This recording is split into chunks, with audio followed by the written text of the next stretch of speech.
Hi guys, ngayong araw nga pala magbe-breakfast kami ni Kaden at Katlin sa Coco Room. Isa nga pala to sa mga restaurant ng dati kong kumpanya, ang Gastronomica. Kasama nga pala namin si Jepoy, si Tonton at si Elina. Bago nga pala kami pumunta dito, nagpa-reserve na kami ng table. Ang hirap kasi kumuha ng table dito kasi laging busy. Isa kasi to sa pinakamagandang restaurant dito sa Kuwait. Bukod doon, masasarap din ang mga pagkain dito at pang Instagrammable pa. Yun nga lang, medyo may kamahalan pero sulit naman. Naka-order na nga pala kami dito, hinihintay na lang namin serve yung pagkain. At finally, dumating na din ang order namin. Tara, kain tayo.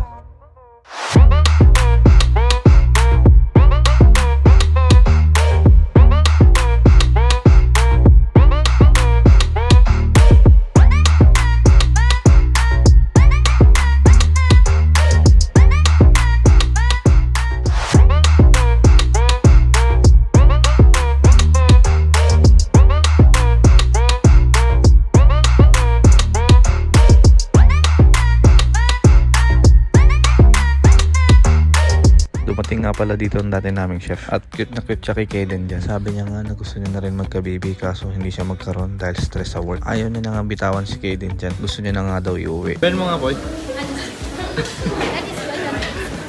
Si Kaden hindi ito. Si Kaden hindi ito. 12 pa naman kayo magkakapatid. Sa tingin mo, wala akong natutunan doon. Sparkling lang ako dito pero sa Pilipinas, nawasa lang naman iniinom ko. Oo, mamahalin yung tubig mo dito sa Pilipinas. Nawasa lang no? Aludod pa nga. Aludod pa nga. Minsan ano lang, ice tubig lang.